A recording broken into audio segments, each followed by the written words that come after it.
From desert skies to haunted hallways, the world's getting weirder by the minute.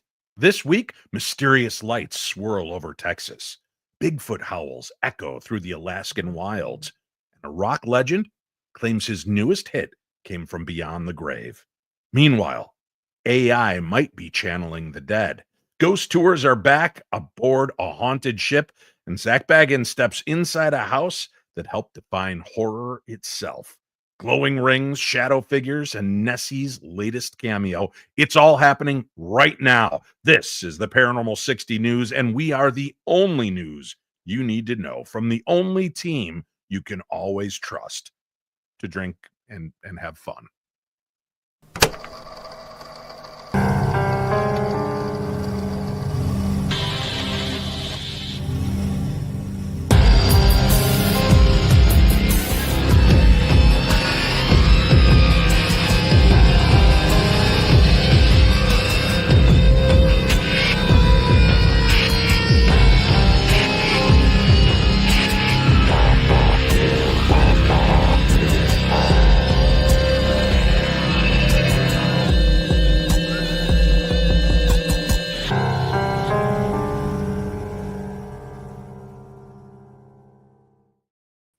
Good evening, Darklings. Good evening, Paranormal 60 News crew.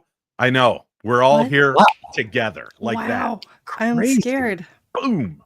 Welcome to the show. We have Sweet Tea and Professor of the Paranormal, the Paranormal Detective, the Paramour of the Paranormal, Greg Lawson. Wow. Yeah. Thanks, buddy. Yeah, good to see y'all. What are you drinking tonight, Greg? Paramour of the Paranormal. I like it. You know, I decided to go old school. I've had this bottle of Jefferson Reserve for probably over 20 years. Really? Yeah. I think we bought it when we first moved into the house, within the first couple of years that we moved into this house. Sorry, you can't afford newer liquor. Yeah, that's weird. Studio. And it's really good. And whenever I have really good whiskey, I tend to not drink it. You know, give me a bottle of Dickel or, Southern Comfort or something. Pardon me? Some Cuddy Sark that I can just... Are you my grandfather? Jerk, some E&J freaking brandy, and I could just blow. I'm sorry, what? The room. Yeah. My God. Sweet Tea, save us. What are you drinking? I just got some white wine. I don't know. What do you got? A bunch of candy stuck in a bottle of MD 2020 and a straw? Yeah. How did you know? I haven't even released the video. What an idiot. Meanwhile, I've got a little Arby's mixture of my own. Wow. Tonight's episode is not brought to you by Arby's. You got a Jamocha shake there, buddy? No, it's lemonade. Oh. Yeah. Last thing you want is to hear me trying to suck a Jamocha shake through the straw, because it's always like concrete. It's like Bonsai says you're drinking prison wine. Yeah, exactly. Yes, I am. All right, we got a lot of stories to get to in this very short 1 hour span that we share together. Wow. And, 1 hour. Yeah, you've watched the show. It's the Paranormal 60. It says so. I mean, it says that, but yeah. Well, we hit it 1 hour and 1 minute last week, I think. It was pretty remarkable. Yeah, made me incredible.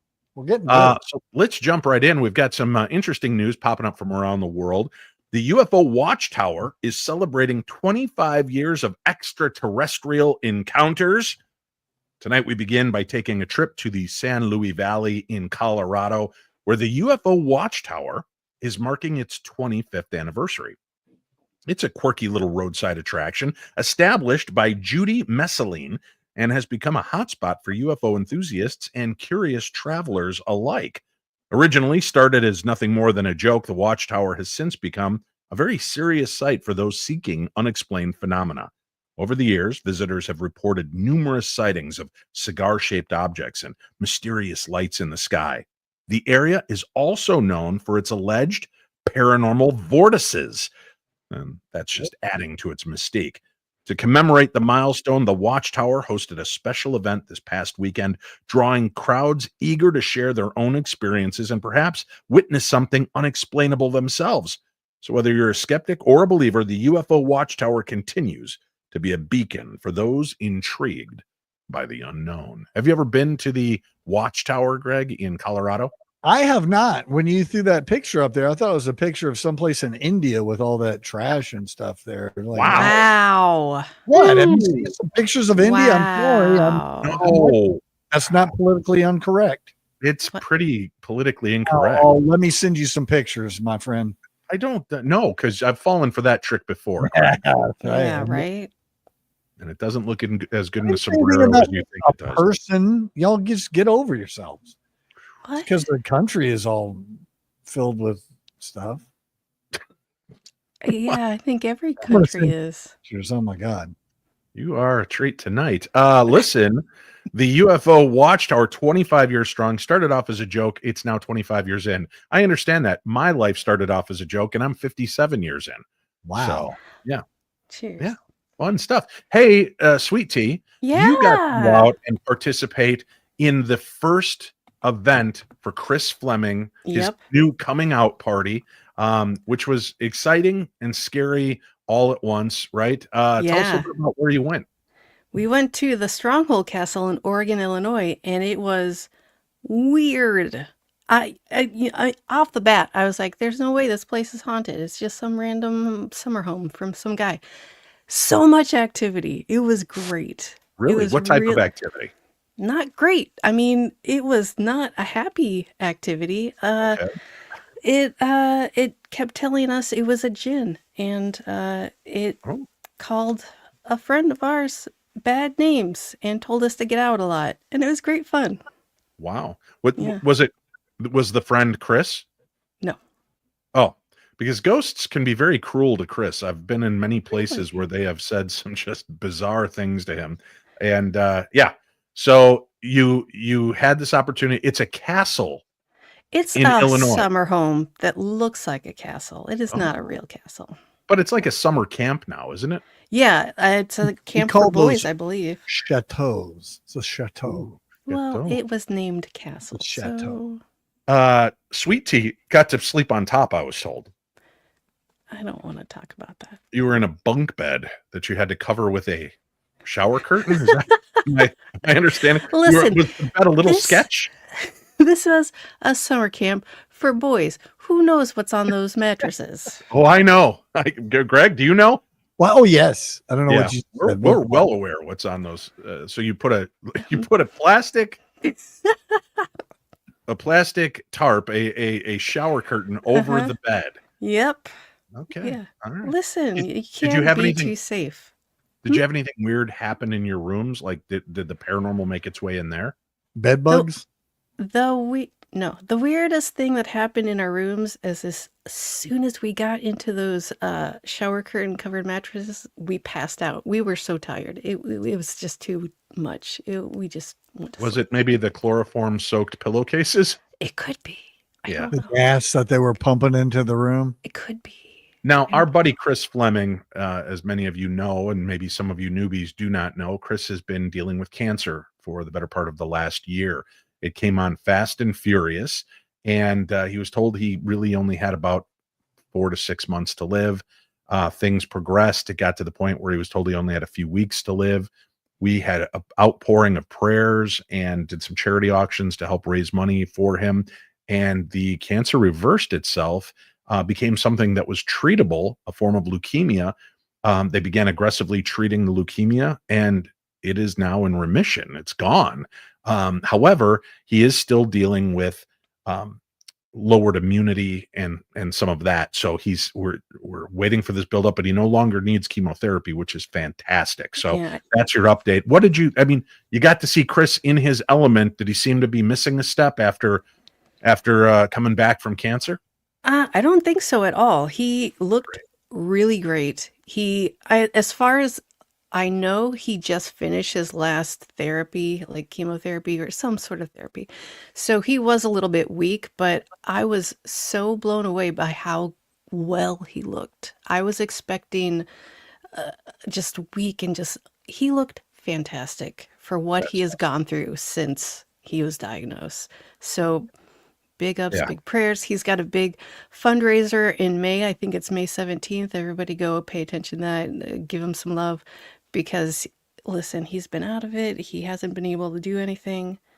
Yeah. He's the best. It's tough. And if you could do me a favor, if you're interested and would like to make a donation, any size, every dollar, if every one of you watching this video were to kick in $1 or $2, it would go a long way to help him, because again, he can't really work during this time because his reduced immunity.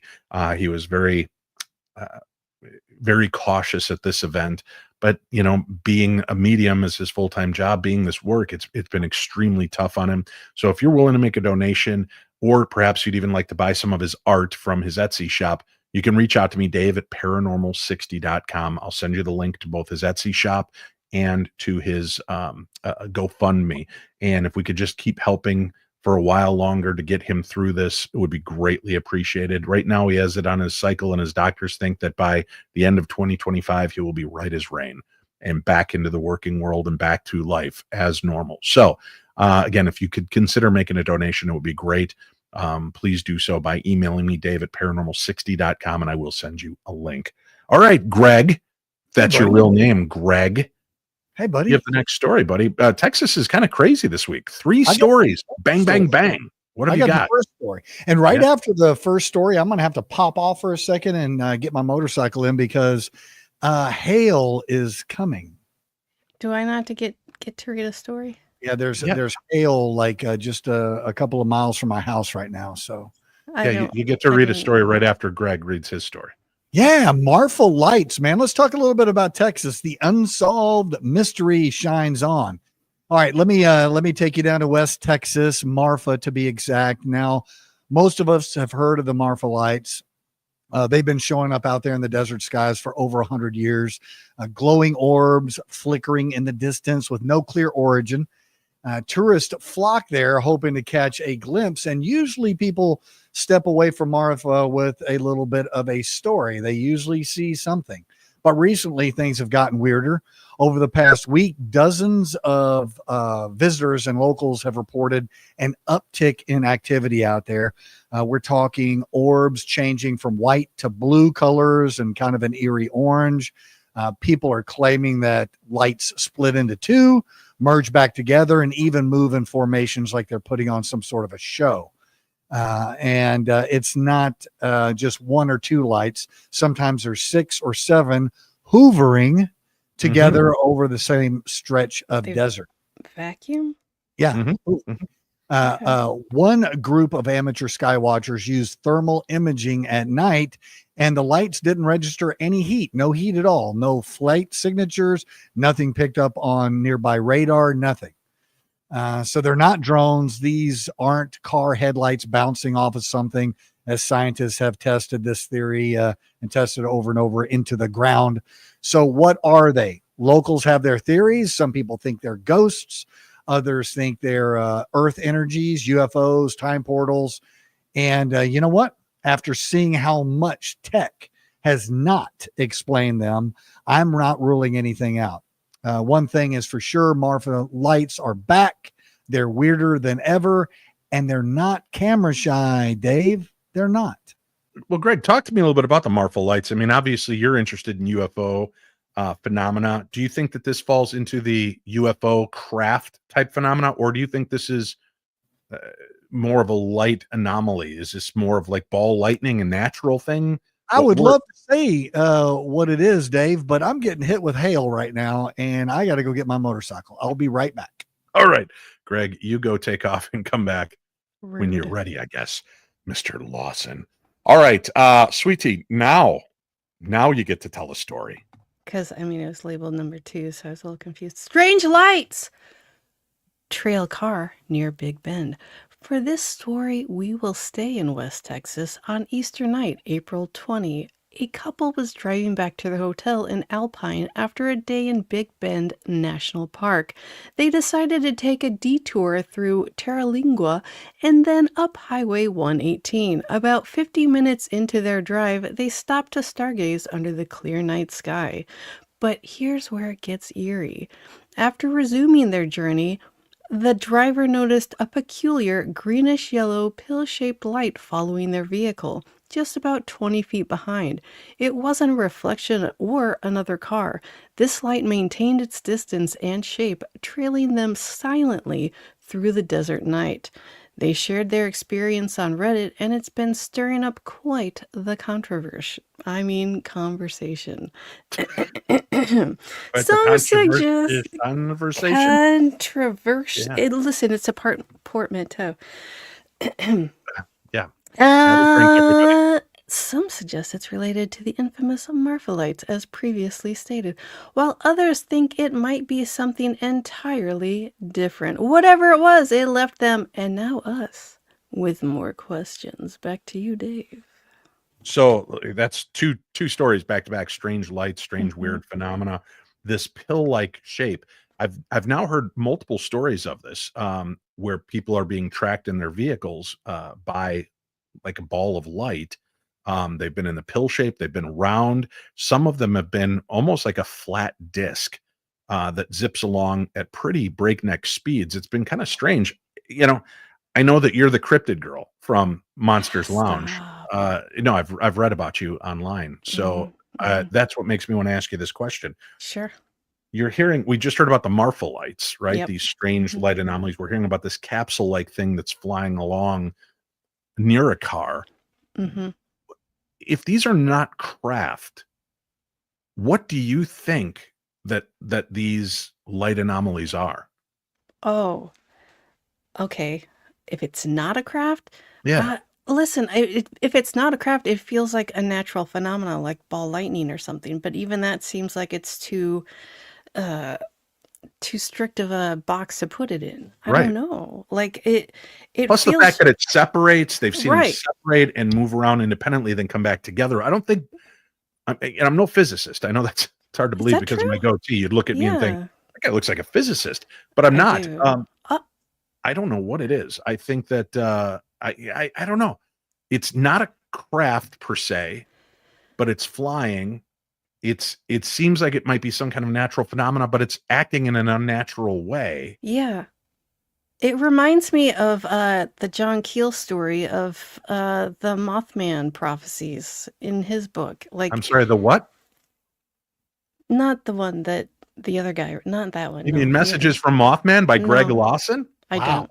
I mean the original big Mothman story in Point Pleasant. Okay. That's it. But that was like a creature. That wasn't a ball of light, and it wasn't a No. pill-shaped light flying along. No, I'm not even talking about Mothman. I'm talking about experiences that he had after seeing Mothman. And all right, you know what? It's a long story, but that's what it reminds me of. It reminds me of like UFOs or something we don't know what it is tracking people. Right. Now, Greg, while you were outside trying to drag your motorcycle in from the massive hail, Sweet Tea just shared the story from West Texas. On Easter night on April 20th, a couple driving back in their car, they had this pill-shaped light, this like that was following them, and it wasn't a reflection. They couldn't make sense of it. You have the Marfa Lights taking place. You've got these lights following a vehicle. If they're not a craft, I threw the question to Sweet Tea. I'll throw it to you. What do you think that these lights represent?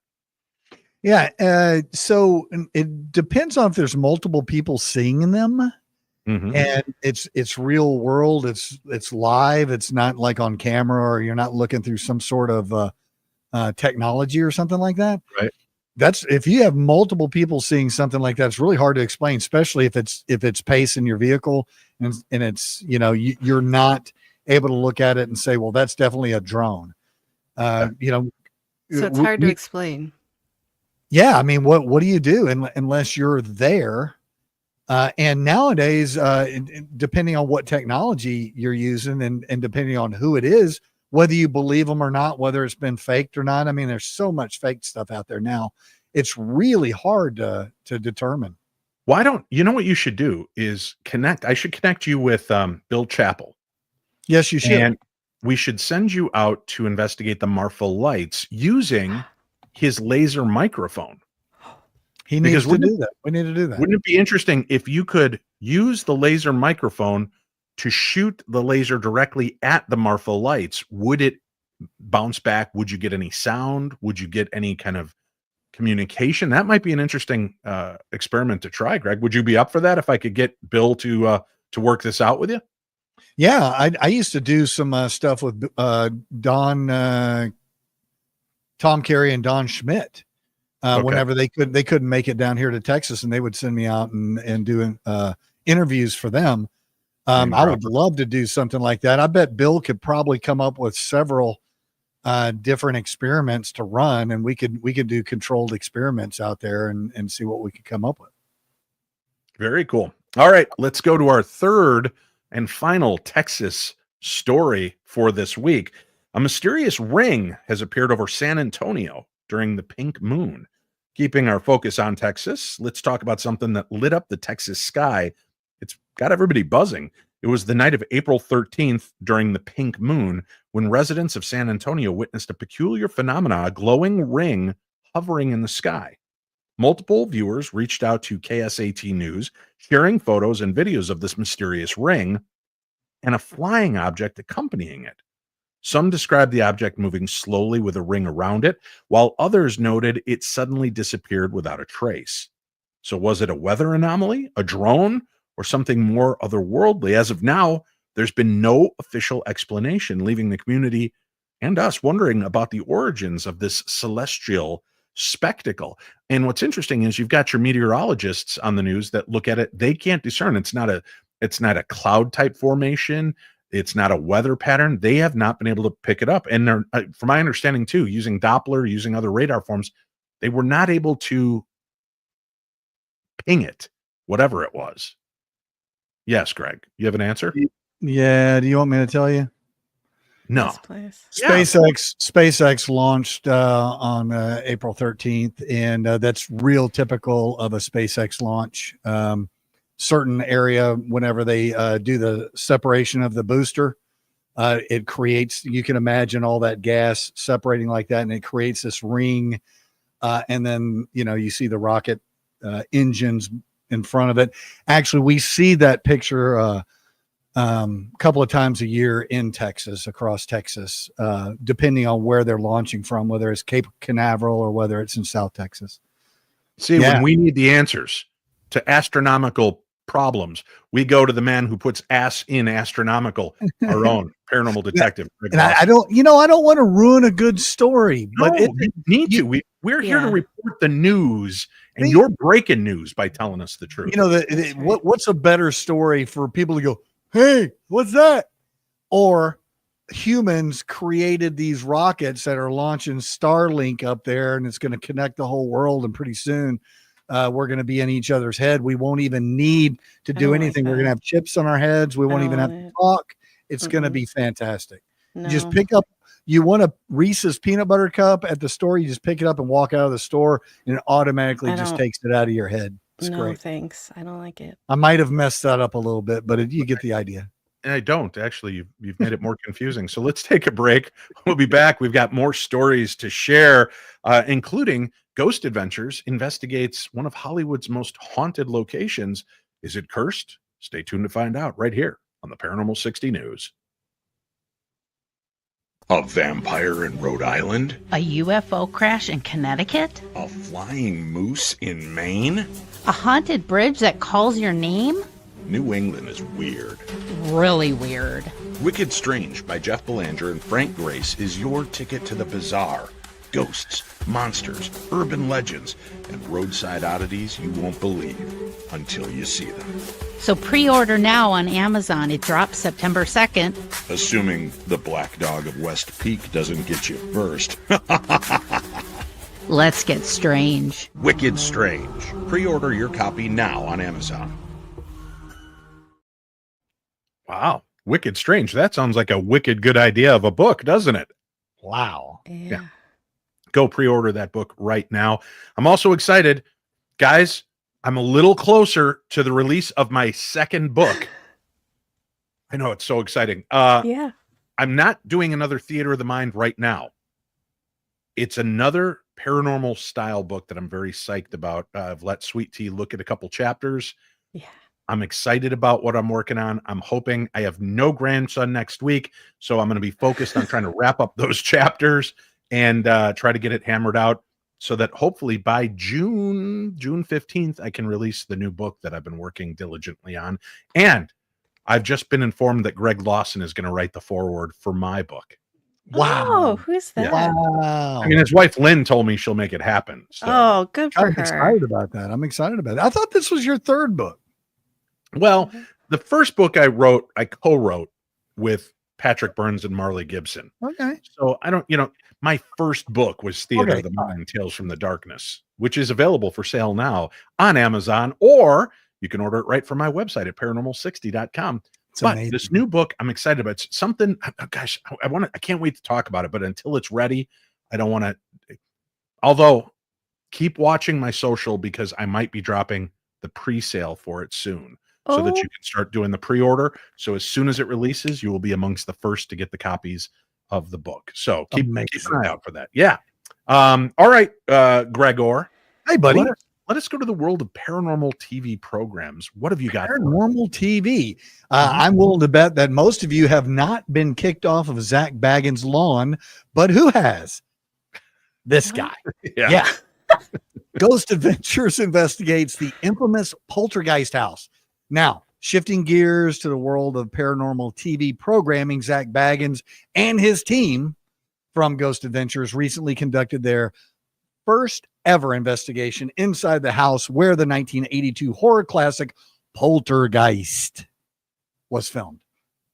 Located in Simi Valley, California, this house has long been rumored to be cursed, with several deaths linked to the movie's cast and crew.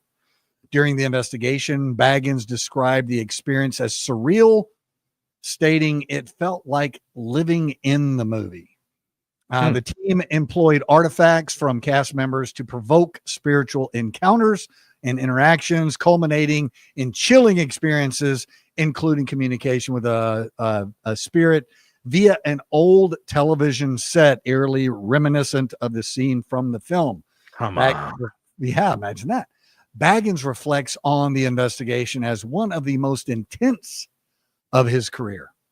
The new season of Ghost Adventures promises further historic moments, including a seance involving a Houdini relative, emphasizing the show's continued pursuit of extraordinary paranormal events. Back to you, Dave. He certainly has his thumb on the pulse of society because he finds interesting stories. I mean, this house, I think, just went up for sale this last year, and that he got the opportunity to go in and investigate it. And, to my knowledge, I was like, why would you go in and investigate a house that they used in a horror movie? It doesn't mean that the story is real, but go ahead, Greg. Well, I mean, there's that curse around that whole movie and those poor people that filmed that thing. And, you can say it's,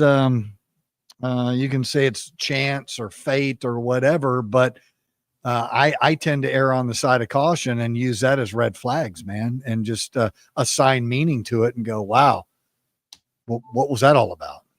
So, well, something to consider. People say, oh, cursed movies, it sounds like shenanigans. One of the most cursed movies in Hollywood history is The Wizard of Oz. And I don't know if you know this, but there's not one living member of the cast or crew still alive. Wow. Yeah. Is that true? That's right. That killed everybody. Everybody. And it took Every single damn person. nearly 75 years to kill them all. Wow. Yeah. It was, wow, that's brutal. Like it took its time and took Well, that's why it's every called single person out. That's why it's called a curse and not a cuddle, because it's brutal. Yeah, it's very nasty. I've done some talks on haunted Hollywood and some of these movies that are known to be cursed and storylines, and it's the Poltergeist story is weird. I mean, I'll give you that. There was a lot of strange things that happened through all three movies. Many of the stars and production people passed away during or shortly after the movies were made. And of course, we all know Heather O'Rourke, the cute little blonde girl who played Carol Ann, passed away, I think, halfway through making Poltergeist 3, I believe it was. And it is believed that her ghost still haunts the soundstage at Paramount Studios. Soundstage 19, which happens to be the Happy Days soundstage. It was one of her last non-poltergeist roles, was playing the daughter of a woman that Fonzie was dating. And I guess she had such a delightful time and loved it. And many people have reported that being on set, they've seen a little girl running around, a cute little blonde girl. They've heard her giggle. So very, it's a tragic death, but it's strange that still exists out there. Well, yeah, it's like a great time for her. She wasn't like terrified or whatever. Right. She had a good time at that set. So she's like, I'm going to hang out here for a while. Hey, Mark put in the chat, the witch on the Wizard of Oz died by getting crushed by a house. Yeah, that's where the curse began. And I think that's terrifying. It's not good. Not good. How does that even happen? I want you guys to think of this too. For years we've looked at the Wicked Witch as being the Wicked Witch.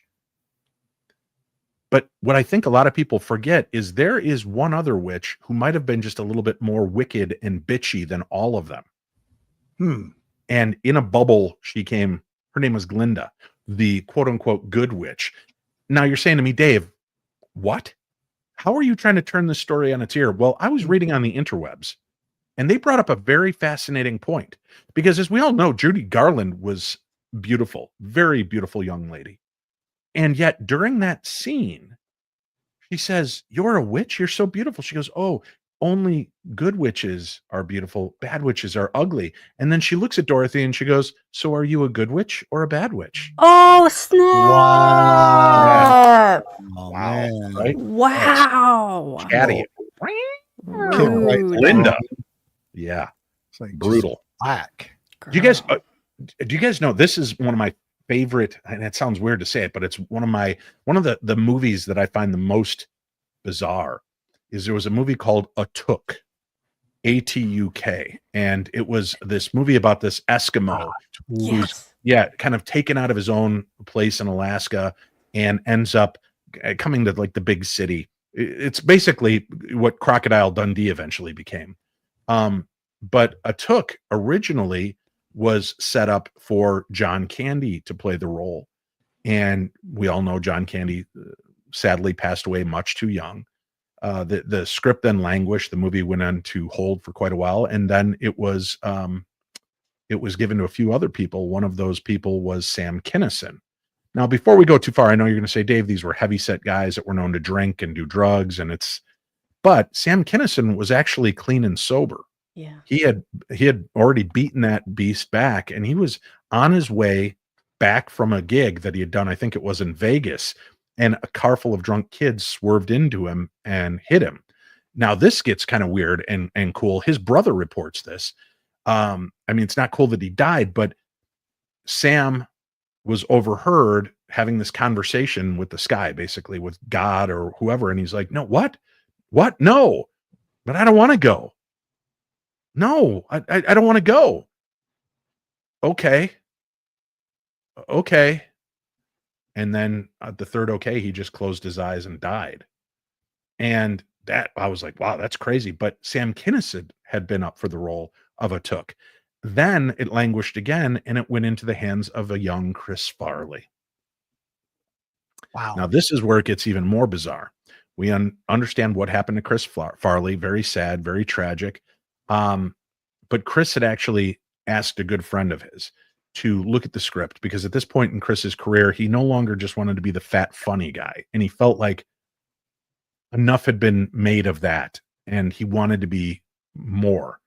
And so his buddy took the script, read it, and said, "Yeah, Chris, I think this is going to be good for you. I think this is a solid script."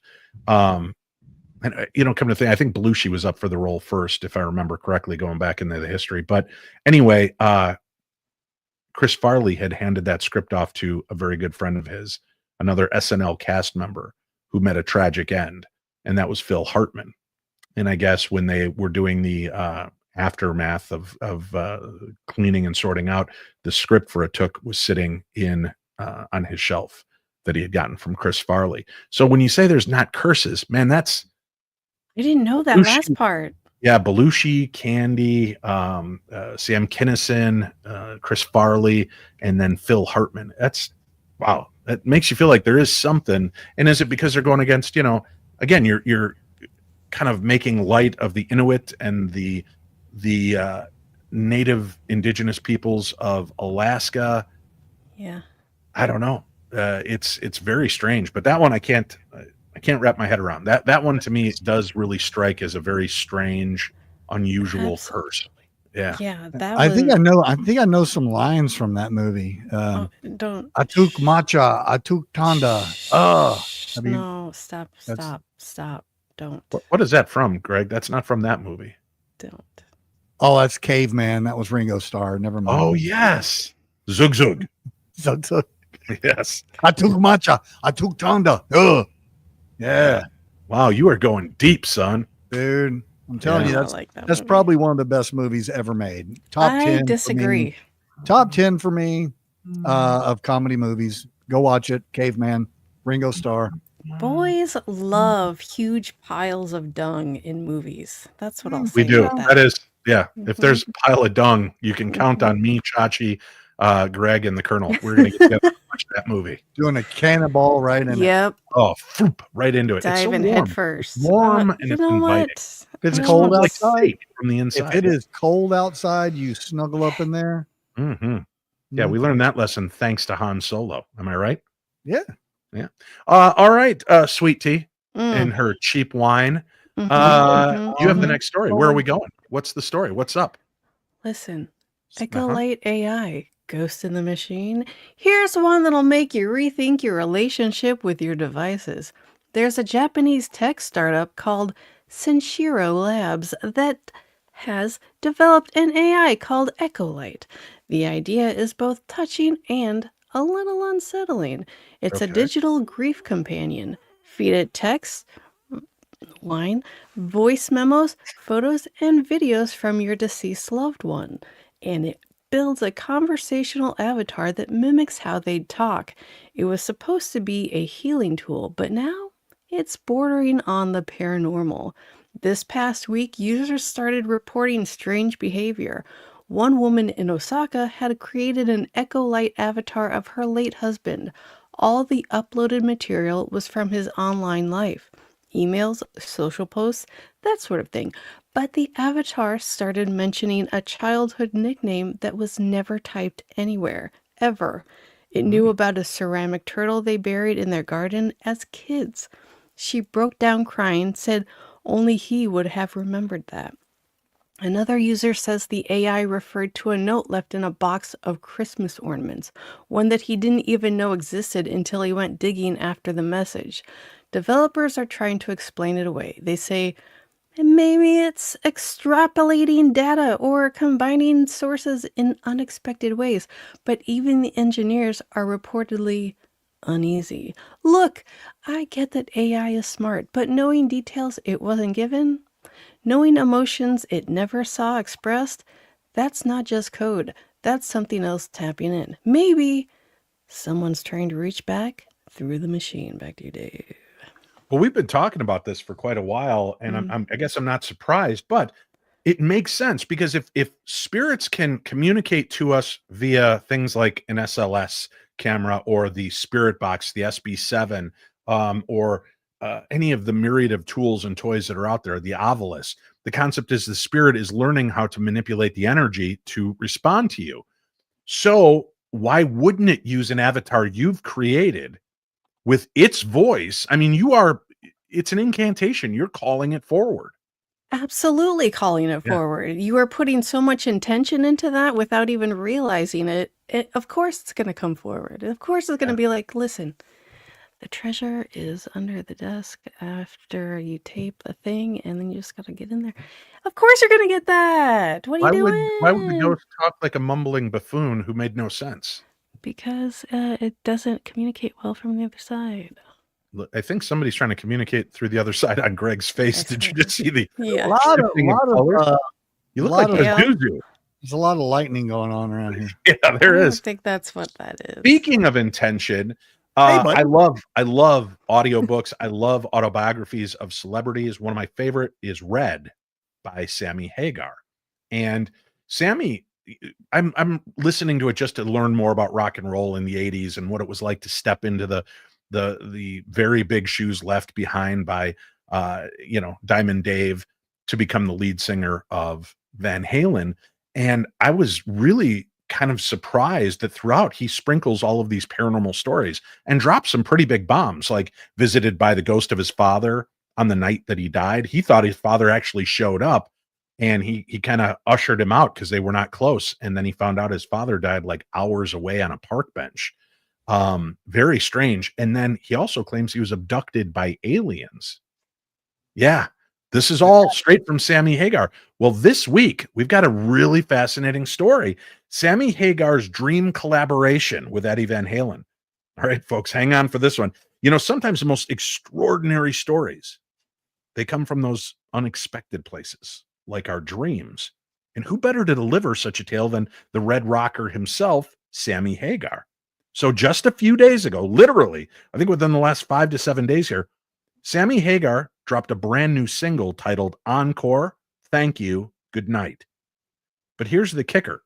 He claims he co-wrote this song with none other than the late, great Eddie Van Halen in a dream. Yeah, you heard that right. Sammy described the dream as vividly real. He and Eddie were together, jamming like old times. Eddie played a unique guitar riff, and Sammy started singing along. When he woke up, the melody and lyrics were still fresh in his mind, so he grabbed his guitar, and the song practically wrote itself. To bring this ethereal collaboration to life, Sammy enlisted the talents of Joe Satriani on guitar, Michael Anthony on bass, and Kenny Aronoff on drums. The result? A heartfelt tribute that feels like a final bow to his time with Van Halen. Sammy sees this dream not just as a figment of his imagination, but as a genuine communication from beyond. So whether you're a skeptic or a believer, there's no denying the emotional weight behind music. And if you haven't heard it yet, give Encore, Thank You, Good Night a listen. It's a very powerful reminder of the bonds that transcend even death. And I have a link for that song on tonight's program guide. Go out there, read it. It's in Variety, Hollywood Reporter, all of these are his quotes. And the song talks about jamming with his buddy and coming back out of the dream and writing it all down. And it's really kind of powerful. And music, I just talked about that. The power that music has. We've talked about how it can transcend time, can almost put us back in time. We can remember scents and feelings and moments when we hear a certain song. As a matter of fact, this past Sunday? Yeah, I just had on two musicians talking about the power. No, actually, I'm sorry. What's coming up this Sunday on WCCO? We're going to be talking about the power of music, and we have a guitarist, a famous guitarist who actually played with. He played the guitar on "You're So Vain" with Carly Simon. He also played with The Doors. He played with Paul McCartney. He's played with all the greats, and he talks about some of his paranormal experiences.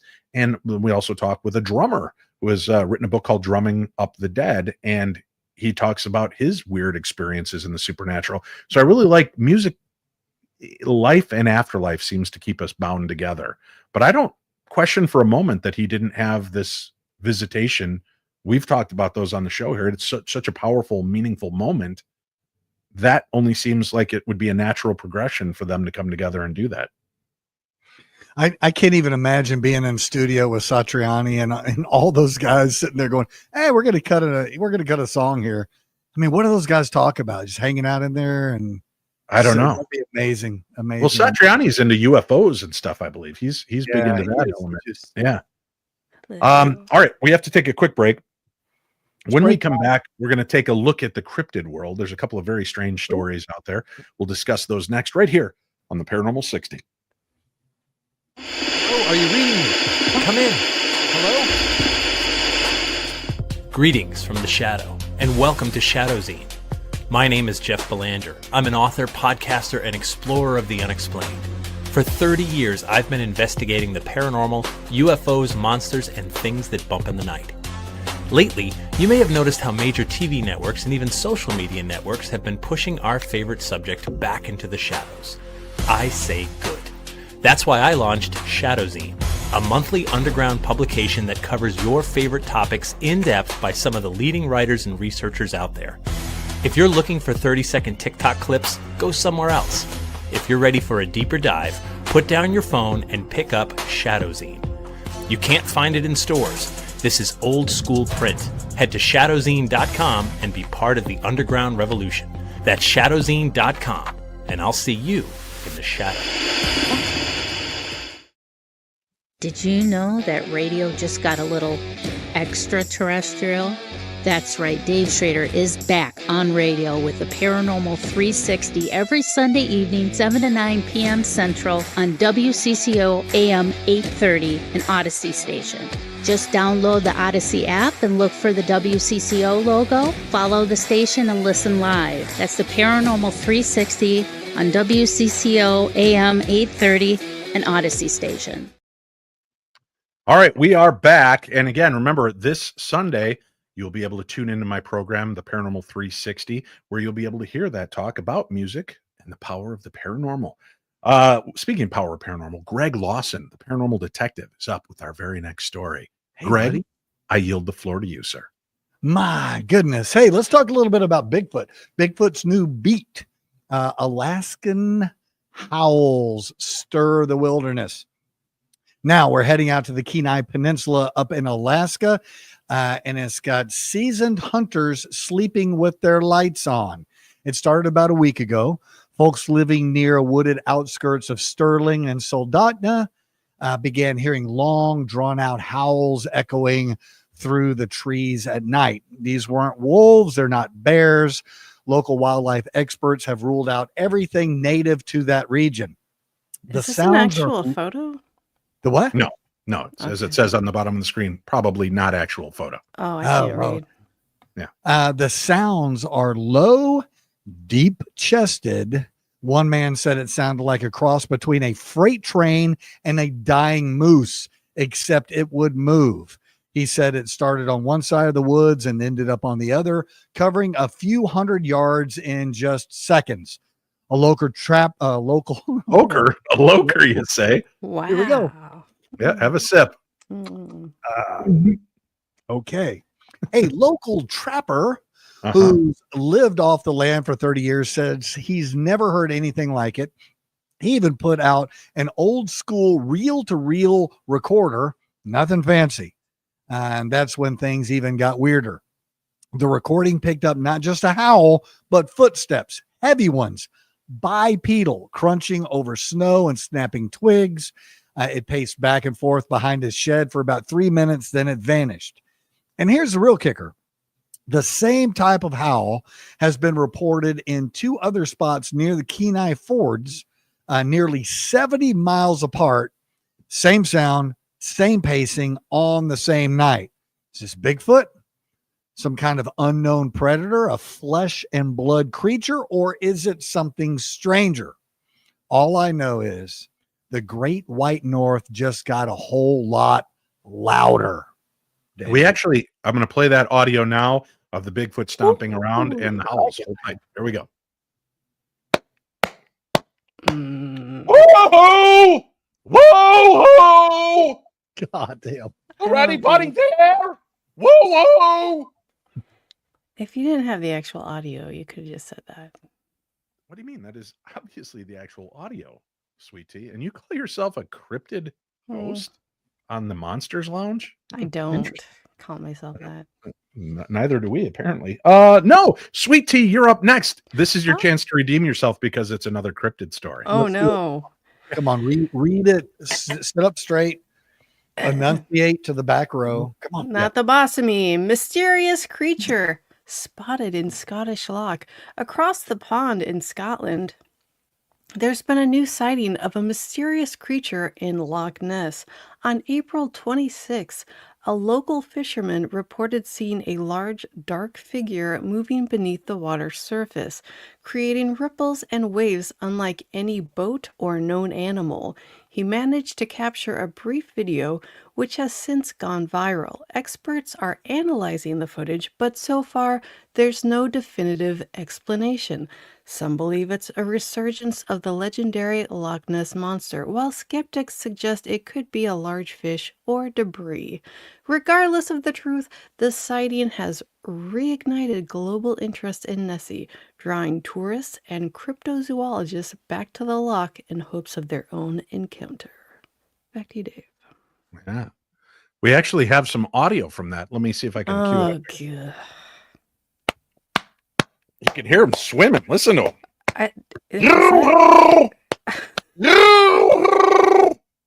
Where is everybody? He likes chocolate beverages? Yeah, it's crazy. Huh. That's some good audio. Thank you for sharing that with us, actuality people. I don't think you guys believe me. That's hurtful. I don't. I'm the best paranormal reporter in my house, so I just want you to keep that in mind. Yeah. Congratulations. I've been voted that 19 years running. Wow. Yeah. I'm the only one in the running, but I keep winning. Why is your volume so low? Your volume is low. My what? Your volume, exactly. Your volume is low. I'm sorry. What? Oh, there we go. You said there you go. Did I bury the deal by playing the actuality too loud? Is that what the problem was? I don't know. Mm-hmm. All right. This is exciting. I guess I missed this point early on. I never knew that the LaLaurie Mansion in New Orleans became a hotel at one point. I just knew that it was a private residence. Nick Cage owned it. I think he lost it. It went into foreclosure. But I didn't know that they ever opened it up. That's crazy to me. But when was this? I'm not sure. Let's go to the news. Okay. It's time to head down to the Big Easy for this one. The historic LaLaurie Mansion in New Orleans, notorious for its dark past and paranormal activity, has reopened its doors as a boutique hotel. After extensive renovations, the hotel welcomed its first guests this past weekend. But the spirits haven't taken kindly to the changes. Guests have reported flickering lights, unexplained cold spots, and even apparitions moving about the hallways. One guest claimed to see a woman in 19th century attire vanish into thin air. The hotel staff maintains a professional demeanor, but they don't deny the occurrences. In fact, they've embraced the mansion's haunted reputation, offering ghost tours and themed events. So if you're looking for a luxurious stay with a side of the paranormal, this might be your next destination. I would love to get into the LaLaurie Mansion. However, do you think this is, I don't want to sound cynical, but I am skeptical. Oh, wow. In the first weekend we're open, people saw ghosts. Yeah. I mean, I got to question a little bit the legitimacy of the claims. I don't think I'm out of line doing so, but, and I hope it's real. I guess I don't, because really the ghosts that are part of that story have been trapped there and they died a horrific death. Yeah. According to, the reports. So I don't know, but hot take. No, thank you. I hate everything about this. It's very much taking advantage of a horrible situation. I hate it. I don't like it at all. The original building burnt down and was rebuilt. Do ghosts stay in the new building that is rebuilt on the same place? Theoretically. But the other thing you have to consider, Sweet Tea, is a lot of the stories about the LaLaurie Mansion were greatly exaggerated. And so there are some of the experts on there to tell you that some of the stories that have been told are complete and utter nonsense. But how much? Like, it was still like people being abused, regardless of how badly. We don't know. We don't know. We do. I think we do. Are you a time traveler? No, I'm just a white person that knows history. I think I know. Like, come on. No, I don't think that plays in your favor, claiming to be a white person who knows history. Yeah, you're right. That was a bad claim. Yeah, that was. I wouldn't jump on that as your big. No, I meant like trying to not. I'm going to shut up. Yeah, that would be. You got to be really cautious with that. That's not a claim that you want to make. All right, our final story of tonight is here, and for this one, it's taking place right here in Minnesota. Right now. Pretty exciting. So I think what we should do is I'm going to reach out to them and see if we can make an arrangement to have the Paranormal 60 News crew do a broadcast aboard the ship. Ladies and gentlemen, now for our final story of the night. We're heading up to Duluth, Minnesota. Duluth is on fire. We don't need no water because the ship's already floating in it. It is the historic William A. Irvin ship, once again opening its doors for ghost tours. And after a hiatus, the floating museum is inviting brave souls to explore its haunted corridors. The William A. Irvin has long been rumored to be haunted, with reports of unexplained footsteps, voices, and shadowy figures. The upcoming tours, scheduled for select dates in May, offer participants the chance to investigate these claims firsthand. Equipped with EMF detectors and guided by experienced paranormal investigators, guests will delve into the ship's eerie past. So whether you're a seasoned ghost hunter like, me, or just looking for a spine-tingling adventure like Greg, the William A. Irvin's Ghost Tours promises an unforgettable experience. Believe it or not, I've never been to that ship. I would love to go up there and investigate it. And Let's do it. Yeah, what do you think, Greg? Would you be up for that? I'm absolutely up for that. Yeah. I'll invite Chachi and the Colonel. They're probably way too busy because, so many fires they're putting out that those two are. I can't give things away, but I will just say you never see the Lone Ranger and Tonto in the same place you see the Colonel and Chachi. It's weird, right? Interesting, in my opinion. Yeah. Yeah. I actually, talking about haunted ships, I've always been like, I don't know, battleships haunted, I guess conducive for it, right? There's a lot of copper, there's a lot of metal, it's on water. Yeah, so there's a lot of that element to it, but I think one of the most compelling moments I ever had, which I think is phenomenal, aside from the Queen Mary, which I love and obviously have had many weird paranormal experiences on, we did a little show called Paranormal Challenge with Zach Bagans, and we would take two teams of 3 people into a very famous haunted location and let them investigate, and we would have a big kind of nerve center where there would be 3 judges. I was the Simon Cowell, the roguishly good-looking but somewhat attitudinal middle judge. And then I would have 2 guest judges flanking me. One would be in charge of each one of their teams, and they would report to us on what's going on. And we were aboard the ship in California, and for the life of me, the name just blew out of my skull. Anyway, it was San Francisco, and we were on the ship, and during one point, one of the, I want to say it was like the SB7 started beeping, and it started just making it was very methodical. So we actually isolated the recording, and we were trying to find somebody that knew Morse code. And this was a surprise to me, Greg. In the 21st century, not many people know the Morse code, even in the Navy. Isn't that crazy? Yeah, no, only the radio operators do it anymore. That's it. We had to send the audio to somebody out at sea to discern it. He asked us to slow it down. It was going by way too fast. So we slowed it down, and he was blown away by this. He thought this was a joke. It wasn't. It was the exact audio we caught. And he said, I can't give you the specifics on it, but the opening part of this is giving coordinates and information that would have only been detailed during World War II. Wow. So they think we were picking up phantom Morse code from within the ship that would have tied Morse it to. code? Is it? Yeah, Zach Morse code. Mm-hmm. Yeah. And part of the time. What's it called? It's Morse code. It's Morse code. Yeah. Actually, I don't think the radiomen do it anymore. I think only signalmen do that. Yeah. Thanks. Yeah. I appreciate it. God, it's a lot easier, doesn't it? Yeah. It's a lot quieter, a lot nicer. Oh. Were you talking about the cat? Morse the cat? Is that? Yes. Yeah, that's what we were talking about. So yeah, only radio men know that now, but it was pretty telling. I thought that was one of the coolest moments I've had being a part of a paranormal TV program and catching that. That's very cool. Yeah. Paranormal Challenge. I don't even know if they replay it anywhere. I think, if I remember correctly, the reason it's not replayed is because we have Disturbed's song that opens the episode. The song, I can't think of what it's called. We all know what you're talking about once you do that. That's it, right? Yeah. Come on, man. I prefer Dick Cheese's version of it. Have you heard that one? Oh, it's great. Yeah, it's so good. And I think they use it at the end of the remake of Dawn of the Dead. Yep, they do. Yeah, it is. And I'm not kidding you. It's the guy's name is Dick Cheese. He does like lounge versions of metal, and it's great. Lynn and I were going to go to the Disturbed concert in San Antonio on Friday, and we decided to do something else for our anniversary instead. Oh, but that wasn't so your romantic anniversary enough? last week or this week? Anniversary was actually Monday. Oh, well, happy anniversary. Thanks, old buddy. That's exciting stuff. Yeah, yeah. Dave's a good guy.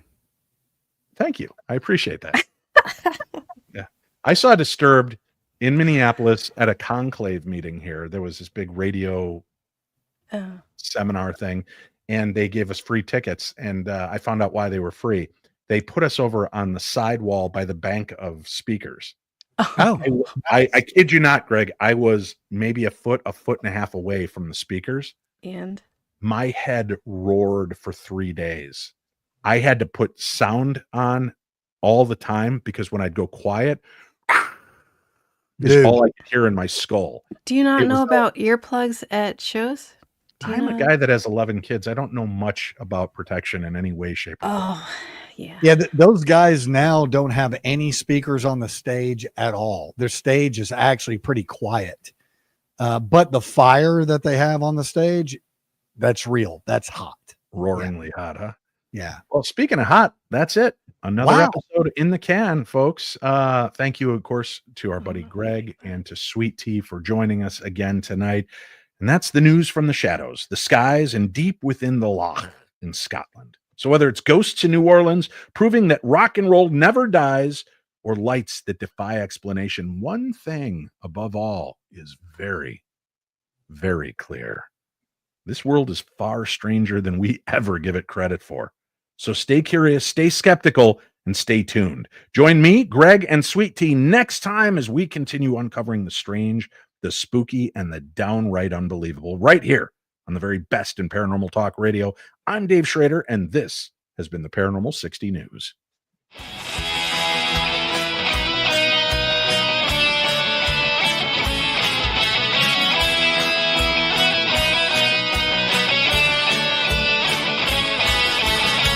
Wednesday night and I'm alone. The Paranormal 60's on. It's just for paranormal freaks like me, with poltergeist and ghosts and blues and UAPs. You miss a word, you do a shot.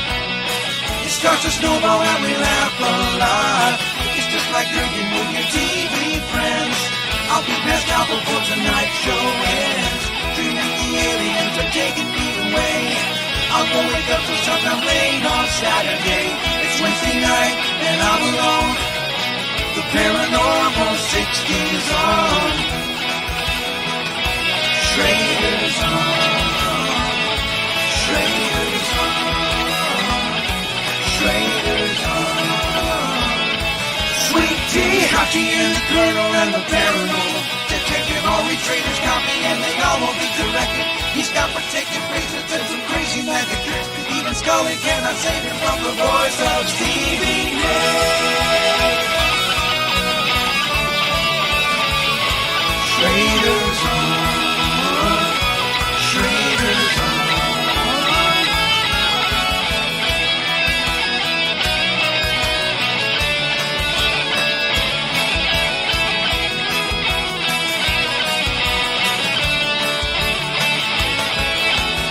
It's Wednesday night, don't be alone. The Paranormal 60's on. Now one day Dave might even put me on a show. There's a ghost in my mom's basement, man, I live down there, I know. It's Wednesday night, don't be alone. The Paranormal 60's on. Schrader's on. Words is hard.